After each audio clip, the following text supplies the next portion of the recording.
Pessoas matam e morrem, elas dedicam horas a fio do seu tempo e dedicam às vezes muito dinheiro naquilo que elas consideram o seu bem supremo. Nós podemos lembrar, por exemplo, da história que o John MacArthur conta lá no livro Nossa Suficiência em Cristo, dos irmãos Collier.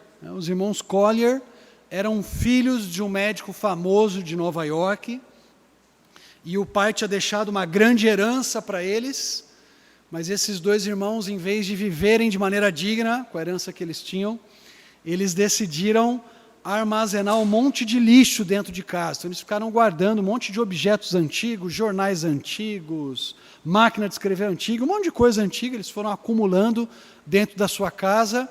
Chegaram, inclusive, a colocar cadeado na porta, fechar as janelas com tábuas, e as pessoas quase não viam ninguém saindo dali de dentro daquela casa, e eles iam acumulando lixo, mais lixo, sucata e mais sucata, até que um belo dia, um vizinho sentiu um cheiro estranho, um cheiro de defunto vindo dentro da casa, e ligou para a polícia. Isso era o ano de 1947, a polícia tentou entrar na casa pela porta da frente, não conseguiu, de tanto lixo que tinha segurando a casa ali, a porta, e não deixava ela ser aberta. Conseguiram entrar por uma janela superior, viram o primeiro irmão morto, deitado na cama, com um jornal de 1920, já era o ano de 1947, e esse irmão estava cego já há um bom tempo, mas ele estava lá com aquele jornal antigo na mão dele.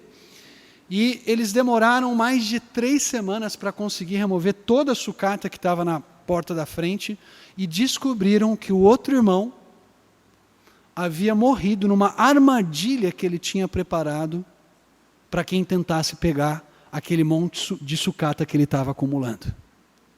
Ele valorizava tanto aquela sucata, aquelas bugigangas, que ele chegou até mesmo a morrer na armadilha que ele preparou para protegê-las. Todos nós vamos lembrar da história de Munique, do Dr. Jairinho, do menino Henry Borel, que morreu ano passado, muito provavelmente vítima das agressões do Dr. Jairinho, que era um vereador lá na região ali do Rio de Janeiro. E todos nós ficamos assustados como é que uma mãe era capaz de acobertar um homem que agredia o próprio filho durante tanto tempo e que levou até mesmo à morte do próprio filho, e continuou defendendo esse sujeito e tentando ocultar, esconder aquilo que ele tinha feito.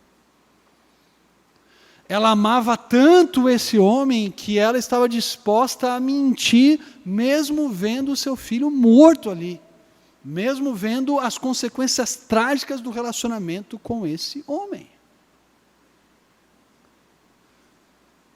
O que é o nosso bem supremo?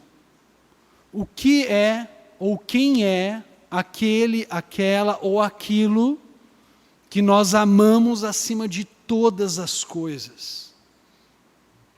Eu lembro de uma música do Adhemar de Campos, que minha mãe ouvia bastante em casa e no carro, que é a música Bem Supremo, que dizia: antes eu te conhecia de ouvir falar, mas agora de contigo andar.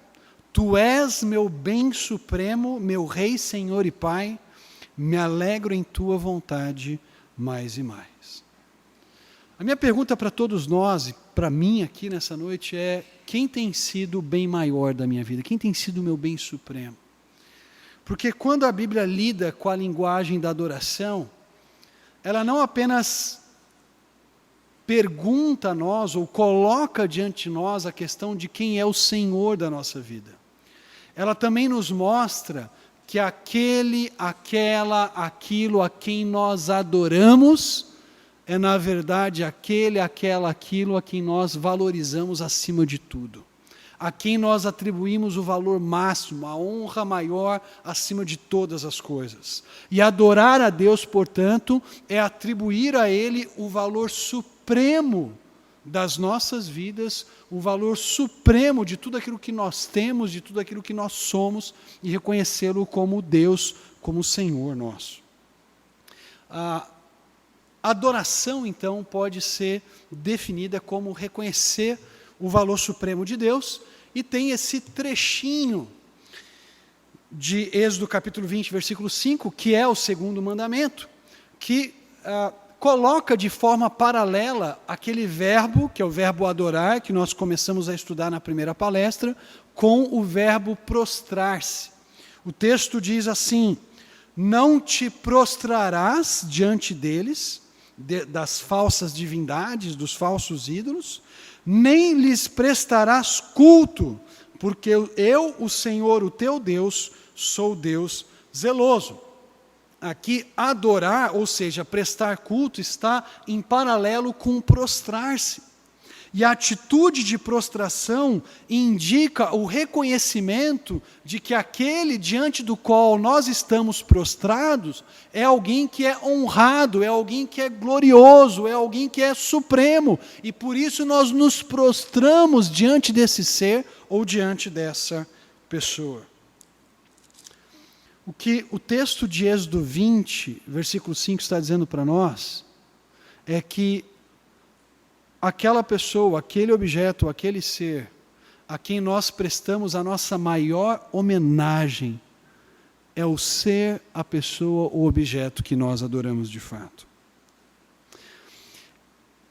Adorar, portanto, é reconhecer, é atribuir a Deus todo o valor que Ele tem. É reconhecer a majestade dEle, é reconhecer a glória dEle, é reconhecer os atributos de amor, de justiça, e dizer para Deus: Senhor, olha, toda a glória, toda a sabedoria, todo o poder pertencem a Ti. Essa cena de adoração nós encontramos diversas vezes no livro de Apocalipse. Você abre o livro de Apocalipse e estão lá os anciãos, estão lá os seres celestiais, estão lá pessoas de toda a tribo, língua, nação, atribuindo a Deus e ao Cordeiro toda a força, todo o poder, toda a sabedoria, toda a glória. Esse chamado a valorizar Deus acima de tudo é um chamado que os salmistas fazem a nós. Por exemplo, aqui os salmistas chamam todas as famílias da terra a atribuírem ao Senhor a glória e a força que lhes são devidas. Veja o que o texto diz aí: majestade e esplendor estão diante dele, poder e dignidade no seu santuário.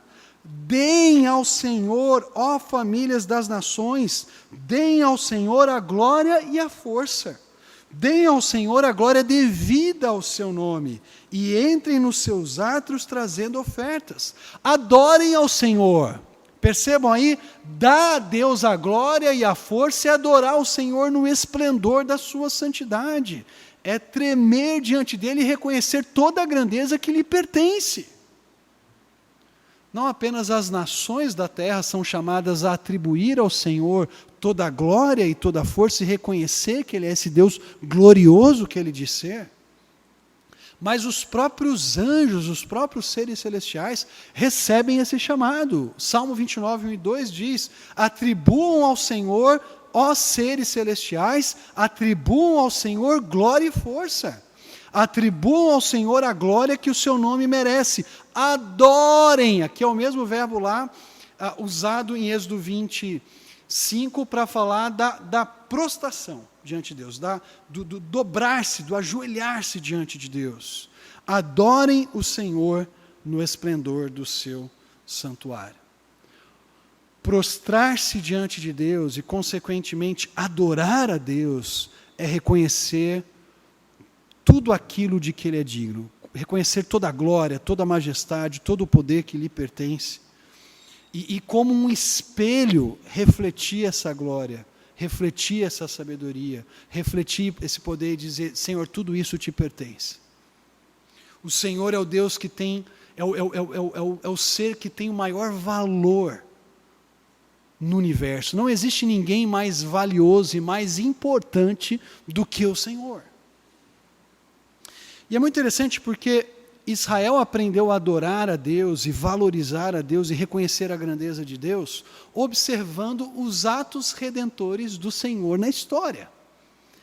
À medida que eles conheciam a Deus por meio daquilo que Ele revelava, da sua libertação no Egito, da conquista de Canaã e muitos outros atos redentores, Israel conhecia melhor quem era esse Deus e poderia adorá-lo da maneira adequada. Vejam o que diz Josué 24, 17 e 18. Josué aqui está renovando a aliança com a nação de Israel em Siquém, e ele diz o seguinte para a nação: foi o próprio Senhor, o nosso Deus, que nos tirou a nós e os nossos pais do Egito, daquela terra de escravidão, e realizou aquelas grandes maravilhas diante dos nossos olhos. Nós vimos, nós conhecemos isso. Ele nos protegeu no caminho e entre as nações pelas quais passamos. Além disso, o Senhor expulsou de diante de nós todas as nações, inclusive os amorreus que viviam nesta terra.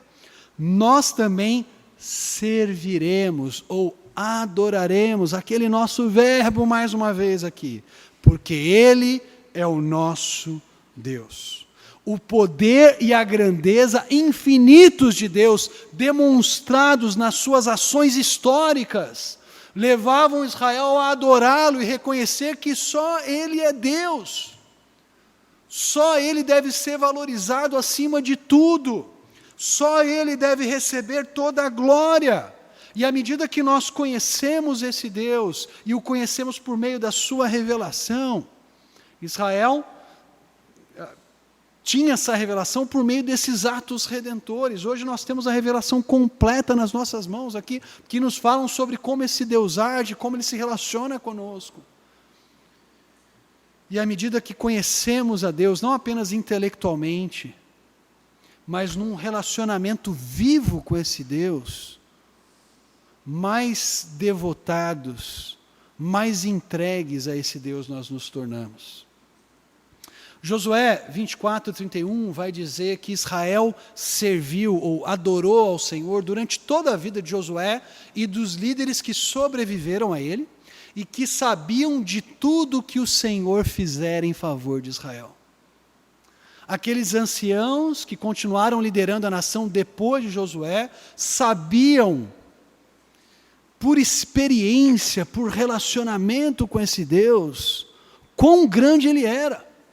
Não era apenas memorização na cabeça aqui, mas era um andar com esse Deus, era um confiar nesse Deus. Eles participaram da conquista, eles dependeram de Deus no processo de entrada de Canaã, e eles viram que Deus de fato é um Deus fiel, e consequentemente eles conduziram a nação na direção da adoração. À medida que nós conhecemos mais a Deus por aquilo que nós lemos e vivemos aquilo que nós lemos nas Escrituras, adoradores mais puros e sinceros nós nos tornamos do Deus verdadeiro. É muito interessante que o livro de Juízes vai falar desse conhecimento de uma maneira muito experimental. Ele vai dizer lá em Juízes 2,7, não é Josué 2,7, tá, gente? É Juízes 2,7. O texto diz: o povo serviu ou adorou ao Senhor durante toda a vida desses líderes, que continuaram vivos depois de Josué e que tinham visto todos os grandes feitos que o Senhor realizara em Israel. Ou seja, o conhecer de Josué 24, 31 é o ver de Juízes 2,7. Eles realmente viram, reconheceram a presença de Deus no meio deles e falaram: esse Deus é poderoso demais. Olha o que Ele fez, olha como Ele destruiu os cananeus aqui. Olha como a gente, sem carro de guerra, sem armamento direito, como a gente conseguiu conquistar essa terra. Só um Deus tão grande assim poderia fazer algo tão milagroso. E a reação então do povo a esse Deus que age na história e que revela o seu caráter é prostrar diante dele em adoração e dar a ele o valor máximo, a honra total e suprema, reconhecendo que só Ele é Deus. Tem um trechinho de 1 Samuel 2,12 que eu acho muito interessante, quando fala dos filhos de Eli. Diz que ali Ofni e Finéias eram homens de Belial, eram homens que não prestavam. E o texto, da maioria das versões, NVI e Revista Atualizada fazem isso, diz, porque eles não se importavam com o Senhor. E a ideia está correta, eles realmente não se importavam com Deus. Mas o hebraico diz literalmente porque eles não conheciam o Senhor. E talvez você se pergunte, esses homens não conheciam a Deus, eles eram sacerdotes. Os caras conheciam a lei, eles deviam ter estudado, devem ter ouvido para atuarem como sacerdotes. Mas quando o texto diz que eles não conheciam o Senhor, é porque eles não tinham um relacionamento real com esse Deus. Aquilo que eles estudavam na palavra de Deus não descia para o coração e não descia para a vida. Não tocava as mãos, os pés, os olhos deles. De tal modo que no seu dia a dia, em vez de eles cumprirem aquilo que a lei de Moisés dizia, eles descumpriam tudo o que a lei de Moisés, e que era a lei do Senhor, ordenava a eles. Então, adorar a Deus é reconhecer a grandeza dele. Adorar a Deus é reconhecer a dignidade desse Deus. Como o A.W. Tozer observa, eu mencionei essa citação dele por cima esses dias, esse trechinho está num livro chamado O Melhor de A.W. Tozer, uma seleção de textos que a Mundo Cristão fez há muitos anos atrás. Era uma coleção, inclusive, chamada de Estação da Leitura, algo assim, ou Estação Leitura. E numa dessas seleções do texto do Tozer, de textos do Tozer, ele diz o seguinte, agora eu vou ler esse trechinho para vocês aqui. A adoração cresce ou diminui em qualquer igreja, dependendo da nossa atitude para com Deus. Se o consideramos grande ou pequeno. A maioria de nós vê Deus em ponto pequeno. Nosso Deus é diminuto. Davi exclamou, magnificai a Deus comigo. E magnificar não significa tornar Deus grande, pois você não pode fazer isso. O que você pode fazer é vê-lo grande. Queridos, todos nós sofremos de miopia espiritual. O pecado nos impede de enxergar Deus. Nós nascemos praticamente cegos. E mesmo quando nós nos convertemos, nós lutamos com uma miopia constante. Porque a tendência do nosso coração pecaminoso é querer, de alguma forma, tornar Deus menos majestoso, menos grandioso, e nos exaltar, ou valorizar outras coisas no mesmo nível que Deus. E é por isso que nós precisamos dos óculos das Escrituras constantemente, como Calvino vai dizer, que as Escrituras são como um óculos que nós colocamos para enxergar melhor, e conhecer quem é esse Deus. Nós precisamos lutar constantemente com a nossa tendência pecaminosa de tornar Deus menor do que Ele de fato é. E se queremos adorá-lo, nós precisamos reconhecer toda a dignidade, grandeza, majestade e supremacia que lhe pertence. Ontem eu mencionei a tentação de Satanás a Jesus, quando ele oferece a Jesus todos os reinos deste mundo. O texto de Mateus diz que Satanás oferece a Jesus, ou mostra a Jesus, todos os reinos do mundo e o seu esplendor. E propõe a Jesus que o adorasse. E algo que eu não observei ontem, que eu gostaria de observar com vocês, é que por trás da proposta de Satanás para Jesus aqui, está a grande questão sobre quem Jesus valoriza mais. Ao falar do esplendor deste mundo, Mateus está nos lembrando aqui que a proposta de Satanás para Jesus é: valorize esse mundo mais do que o Pai. Valorize os reinos deste mundo mais do que o próprio Deus e se prostre para alcançar aquilo que tem mais valor para você, que é o domínio sobre todas as coisas. Porque, afinal de contas, Satanás estava oferecendo um poder para Jesus que era superior ao que o próprio César tinha, ao que o próprio imperador tinha. Nem os romanos tinham todos os reinos deste mundo nas suas mãos. Os partos, por exemplo, eram inimigos intragáveis dos romanos. E sempre uma ameaça para aquele império. Jesus recebe tudo isso de mão beijada. E a grande questão que está nessa tentação é quem Jesus valoriza mais. O poder deste mundo ou o Pai como Deus que deve ser adorado e não Satanás. A resposta de Jesus para Satanás, quando ele fala, temam, citando Deuteronômio 6,13, temam o Senhor seu Deus e só Ele prestem culto, mais uma vez aquele verbo que nós estamos mencionando aqui, revela que as Escrituras é que capacitam o nosso coração a manter o foco naquilo que tem valor maior. Não é aquilo que o diabo diz que tem valor maior que vai determinar a ação de Jesus, mas é aquilo que as Escrituras dizem que tem um valor supremo. É Deus que tem valor supremo, não os reinos deste mundo. Isso vai de encontro com aquilo que o próprio Jesus vai mais para frente, depois da sua tentação, quando a gente chega no Sermão do Monte, e coloca diante dos seus discípulos. Vou pular aqui o slide para a gente poder chegar ali em Mateus 6. A grande questão sobre o que os discípulos vão valorizar. Os tesouros deste mundo ou os tesouros celestiais? Vejam o que diz aí Mateus 6, 19 a 21. Não acumulem para vocês tesouros na terra, onde a traça e a ferrugem destroem, e onde os ladrões arrombam e furtam.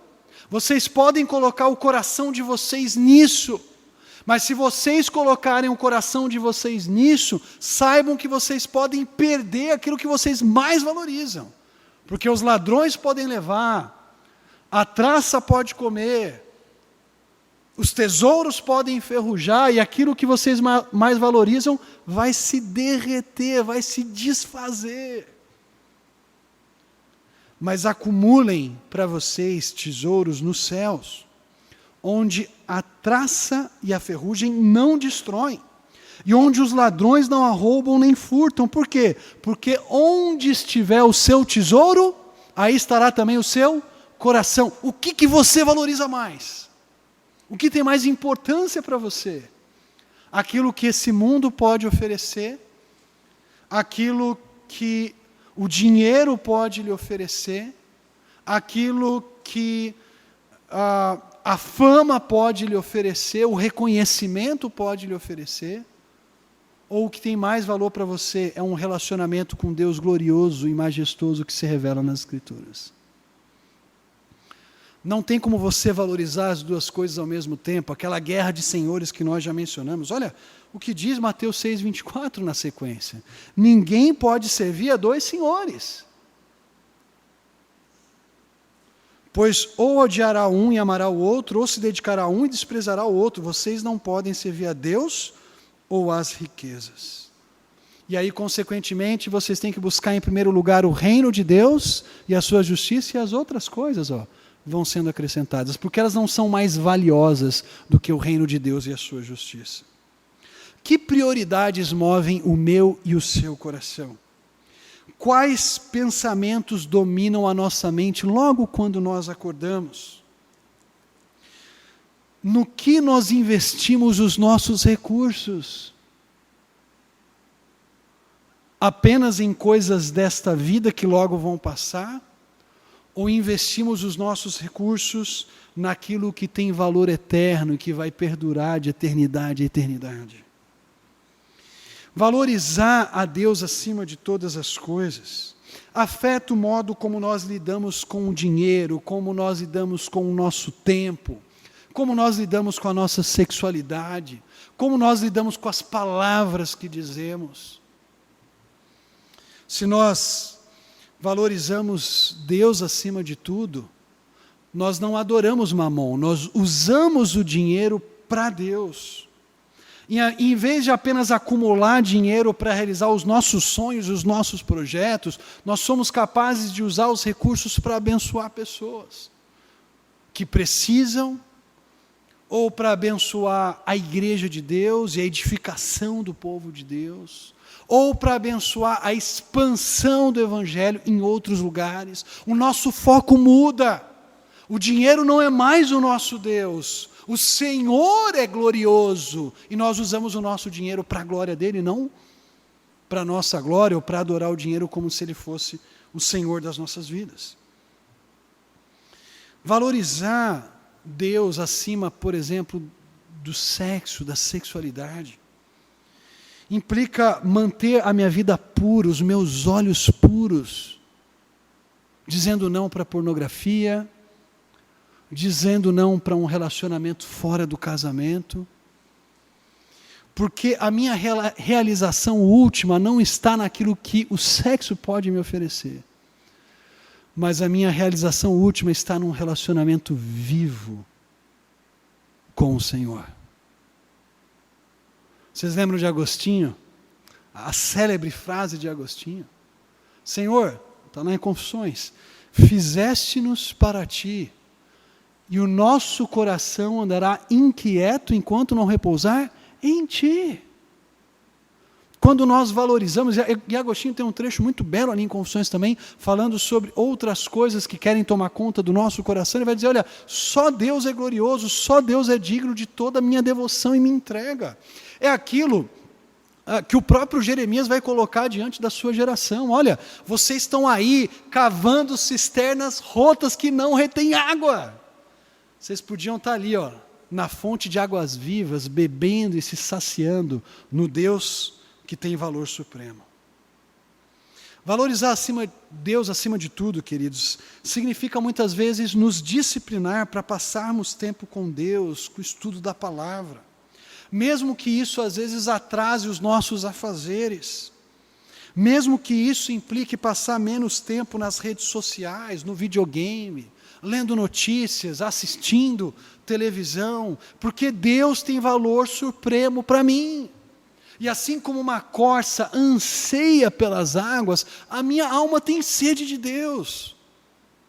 E enquanto eu não me satisfizer nele, eu vou continuar ressequido e sedento. Valorizar Deus implica também valorizar o povo de Deus e ter prazer em estar com esse povo que o adora. Porque muitas coisas dessa vida vão passar, mas o povo de Deus vai continuar conosco por toda a eternidade, adorando a Deus e reconhecendo que Ele é digno de receber toda a glória, honra e louvor. É essa cena que nós encontramos no livro de Apocalipse. A igreja de todos os tempos reunida, adorando a Deus. Se adorar a Deus é reconhecer o valor que lhe é devido, a idolatria é atribuir à criatura o valor que só pertence ao Criador. E aqui eu estou colocando dinheiro, mas você pode colocar qualquer outra coisa como seu ídolo. O videogame pode ser o seu ídolo. As redes sociais podem ser o seu ídolo. A sua família pode ser o seu ídolo. O seu trabalho pode ser o seu ídolo. Tudo isso pode ocupar na sua vida o valor que só Deus deveria ter. Vejam como a idolatria é colocada na Bíblia basicamente de duas maneiras. A idolatria ela deve ser rejeitada porque a idolatria é tanto loucura quanto perversidade, tanto tolice quanto corrupção. Essas duas ideias estão presentes e acompanham o conceito de idolatria. Em primeiro lugar, a idolatria ela é tolice, ela é loucura, porque é você valorizar algo que muitas vezes, especialmente na história do Antigo Testamento, não passam de pau e de pedra. É quase que as águas de março da Elis Regina, na primeira linha, né? É pau, é pedra, é o fim do caminho, a idolatria é o fim do caminho. Vejam só o que Deuteronômio 4:28 diz aí.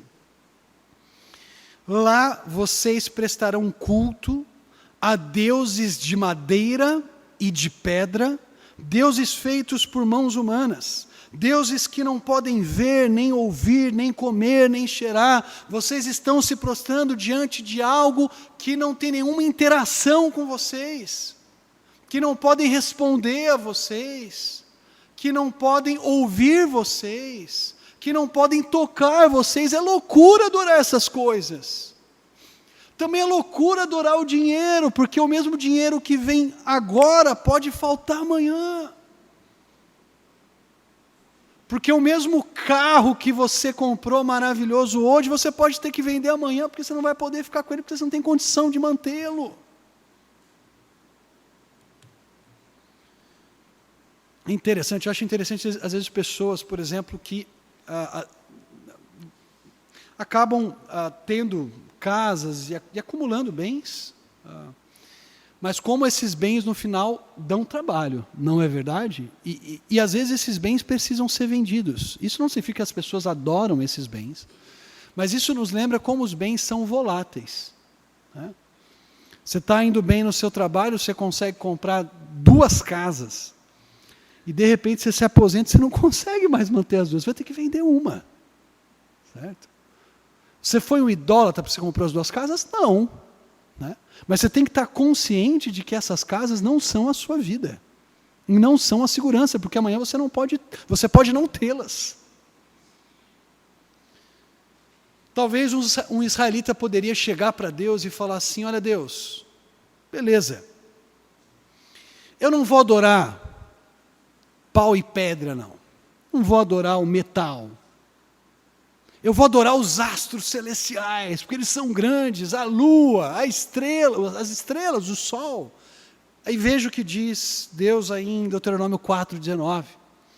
E para que ao erguerem os olhos ao céu e virem o sol, a lua e as estrelas, todos os corpos celestes, vocês não se desviem e se prostrem diante deles e prestem culto àquilo que o Senhor, o seu Deus, distribuiu a todos os povos debaixo do céu. Gente, o sol, a lua, as estrelas não devem ser adorados por vocês. Por quê? Porque Deus os criou para servir a humanidade, não para que a humanidade os sirva e os adore. Naquela época, no mundo antigo, você tinha divindades associadas aos astros celestiais. No Egito, por exemplo, nós mencionamos ontem Amon, a cidade de Tebas, que era a cidade de Amon, que era o deus ligado ao sol. Os mesopotâmicos adoravam Shamash, que era o deus sol, o deus da justiça. Sim, que era o deus lua, que era adorado lá na região de Ur, onde Abraão vivia. E quando a Bíblia fala dos astros celestiais no processo de criação, por exemplo, em Gênesis 1, é muito interessante reparar que lá em Gênesis 1, o sol e a lua não são chamados pelo nome. Apenas se fala do grande luminar e do pequeno luminar.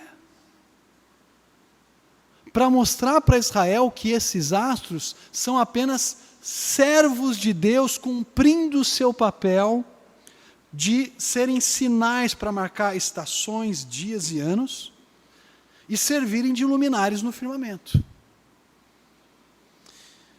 Além de ser tolice, cair na idolatria, também é perversidade. E a gente tem aquele exemplo de Êxodo 32, em que a nação de Israel, distante de Moisés, fala: ok, Arão,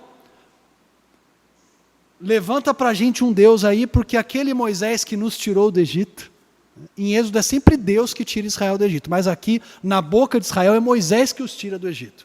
A gente não sabe o que aconteceu com Moisés, está lá naquele monte, tal, não desceu. Faz para a gente um ídolo, por favor. E aí, Arão cria aquele bezerro de ouro bonito, e o bezerro de ouro recebe o nome do próprio Deus. Vejam aí os versículos 5, especialmente o versículo 5 do capítulo 32.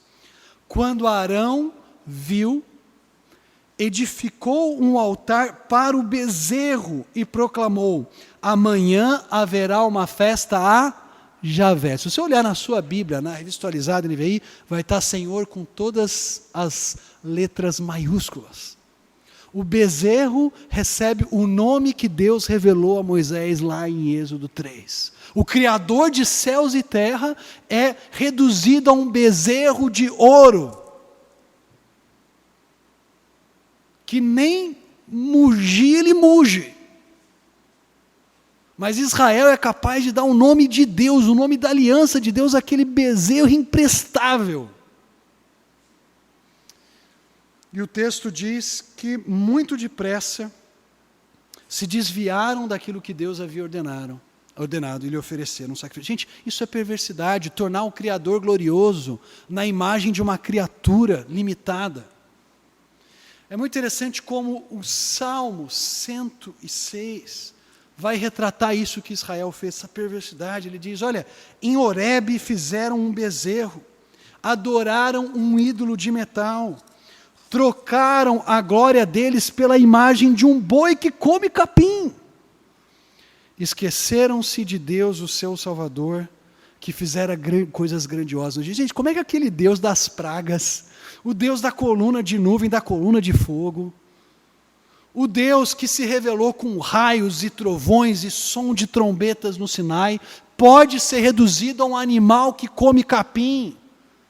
E esse aí nem sequer come capim porque ele é de ouro e não se mexe. Idolatria não é apenas adorar o Deus errado, mas é impor a Deus a imagem que desejamos ter dele.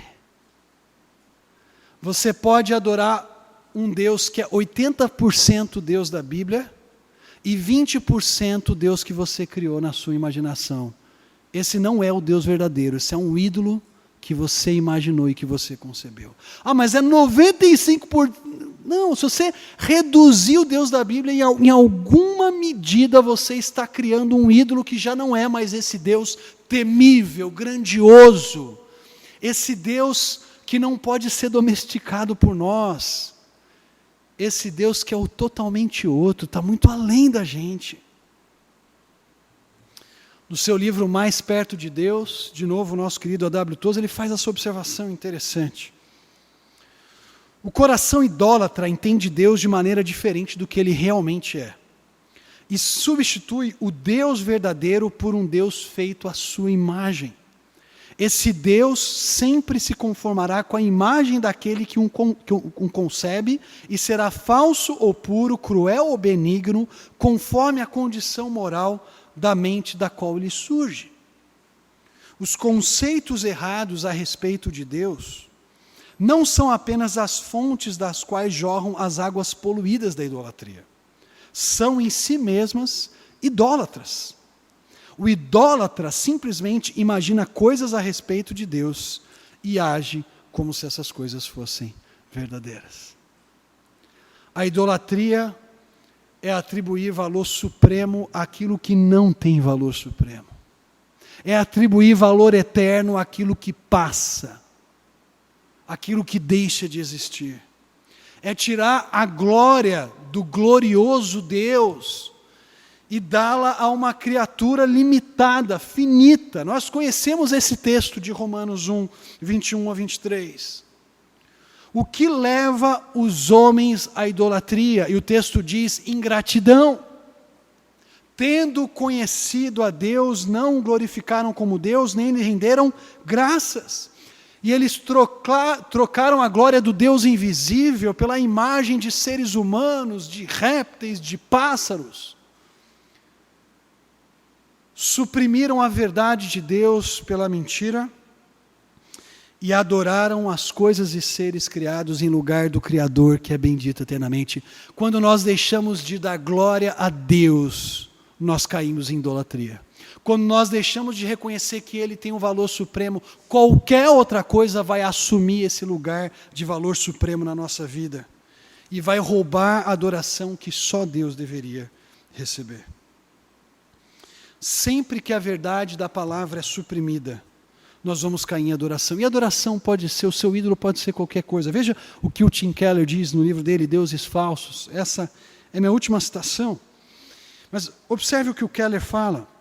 Qualquer coisa que seja tão central e essencial para a sua vida é um Deus falso. E caso você o perca, sua vida dificilmente parecerá digna de ser vivida. O ídolo tem uma posição de controle em seu coração a ponto de você ser capaz de investir nele a maior parte da sua paixão e energia, de seus recursos emocionais e financeiros, sem pensar duas vezes. Quem é o ídolo do seu coração? Quais ídolos têm dominado? Quais são os pensamentos que te consomem ao longo do dia? Em que projetos você investe a sua vida e os seus recursos? Em que situações você é incapaz de dizer não, porque esse ídolo pressiona o seu coração para fazer a vontade dele, quando você deveria dizer não? O que te domina tanto que você está disposto a desobedecer a Deus para honrar aquele ídolo que você valoriza acima de tudo? Pessoas podem fazer do conforto e do descanso o seu ídolo. Tudo que eu quero é deitar no sofá e assistir o meu jogo de futebol. Quero ver o Ceará jogando. Tudo que eu quero é poder chegar do trabalho, ligar a minha televisão e jogar o meu videogame.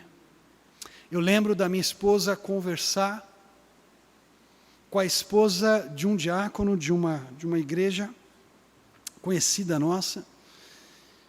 E ela falou, nossa, meu marido, diácono da igreja, chega em casa, tinha filho para cuidar, tinha esposa para conversar, e ele já vai direto para o videogame.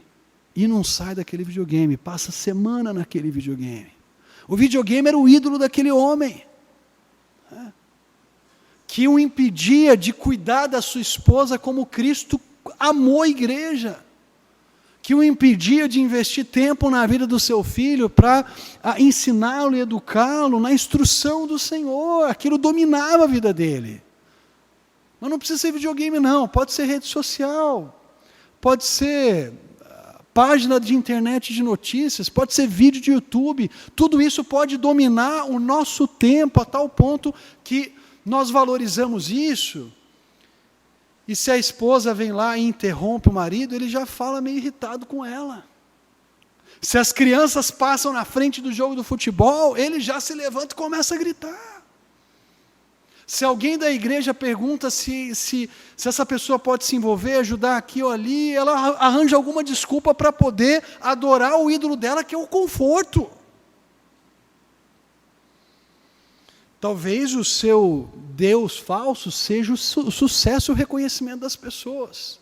Você quer ser o melhor na sua área.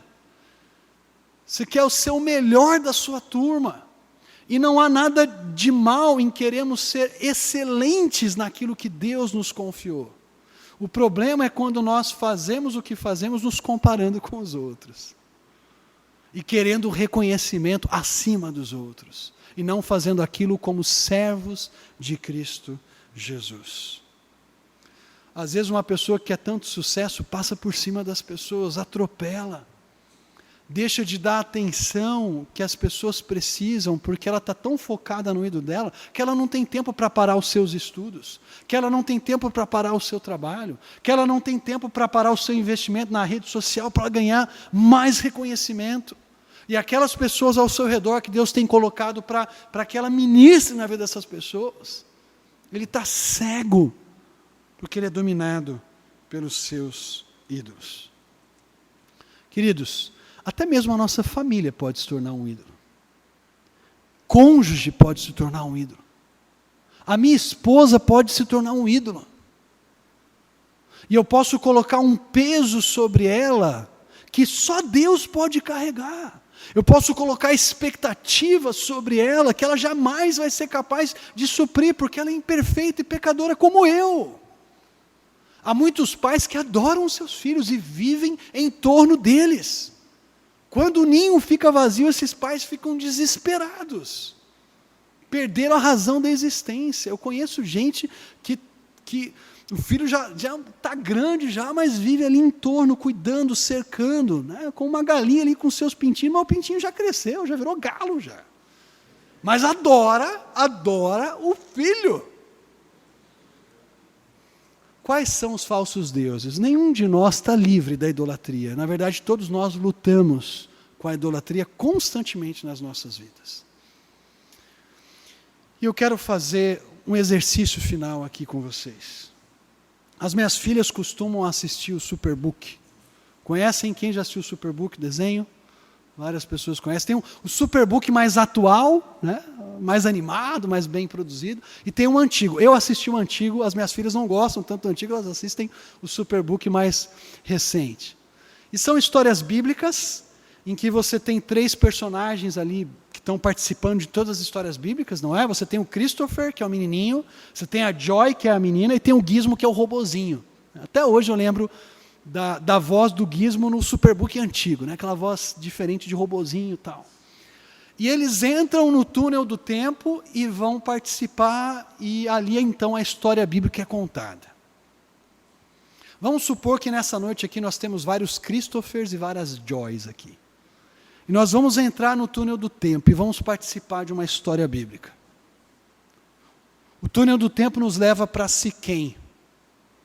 E lá em Siquém, Jacó está desesperado. Porque 2 dos seus filhos aprontaram com os habitantes ali. Ele não sabe o que fazer. Fala, rapaz, o que vocês fizeram? Eles saíram matando todo mundo, porque a irmã tinha sido abusada, então eles foram lá e se vingaram de todo mundo. E Jacó fala, agora a gente está perdido mesmo, estamos lascados aqui, agora os povos vão vir e vão pegar a gente. E à noite, Jacó recebe uma visão de Deus, e a gente está ali escondidinho, Jacó não está vendo a gente nenhuma cena até então, e Deus fala para Jacó, olha, enterra todos os seus ídolos ali, aqui que você tem, sai de Siquém e vai para Betel, para me adorar em Betel, porque foi lá que eu me revelei a você. E a gente fica ali observando, Jacó pegando todos os ídolos que ele tem, Lia dando os ídolos que ela tinha, os filhos pegando tudo ali em volta de uma árvore, enterrando aquela árvore, até Raquel pegando os ídolos que ela tinha roubado de Labão, e falando, está aqui meu amor, estava com você? Estava, né? Agora já foi. E aí enterra tudo na árvore. E depois de enterrar na árvore, eles fazem a viagem até Betel. Jacó não sabe se eles vão chegar em Betel vivos, porque eles imaginam que os povos vão querer se vingar dele. E Deus coloca terror em todos os povos, eles conseguem chegar em Betel. Lá em Betel, Jacó levanta o seu altar, e a gente está ali observando. E ali naquele altar ele adora o Senhor e reconhece o Senhor como o único Deus da sua vida. Mas de repente, um de nós tropeça em alguma coisa, faz um barulho, e Jacó se vira para a gente e pergunta, e você? Quais são os ídolos que você tem cultivado na sua vida? Quais ídolos Deus hoje quer que você enterre naquela árvore de Siquém, para que possa vir adorá-lo aqui em Betel, como o único Senhor, digno de todo o valor e toda a honra na sua vida? Hoje Deus faz esse chamado para nós, a enterrarmos os ídolos do nosso coração e darmos a Ele todo o louvor, toda a glória, toda a honra e toda a obediência que Ele é digno de receber dos nossos corações e das nossas vidas. Vamos orar? Pai, perdoa-nos porque facilmente nós nos prostramos, adoramos deuses que nada valem, deuses que logo passam. Podem ser os bens que adquirimos, o dinheiro que guardamos, a família que alcançamos, os hobbies que temos, o conforto. E hoje o Senhor nos chama, Pai, a um compromisso exclusivo com o Senhor. Não queremos viver em função dos ídolos. Não queremos tirar a Tua glória e dar a glória majestosa e eterna àquilo que logo passa. Aquilo que é criatura, aquilo que é limitado, aquilo que é finito, Pai. Perdoa-nos porque muitas vezes suprimimos a Tua verdade e acreditamos em mentiras, em deuses que não nos satisfazem, em deuses que não passam de cisternas rotas, furadas, que não retêm água nenhuma, Pai. Nós corremos a Ti nessa noite e reconhecemos que só o Senhor tem valor supremo. Só o Senhor tem a importância maior da nossa vida. Tu és o nosso bem maior. E queremos amar as pessoas em vez de adorá-las. Queremos usar os nossos recursos em vez de nos prostrarmos diante dele. E ao usar os nossos recursos e amar as pessoas, queremos prestar a homenagem e a adoração a Ti somente, Deus. É o que nós oramos no nome de Jesus. Amém.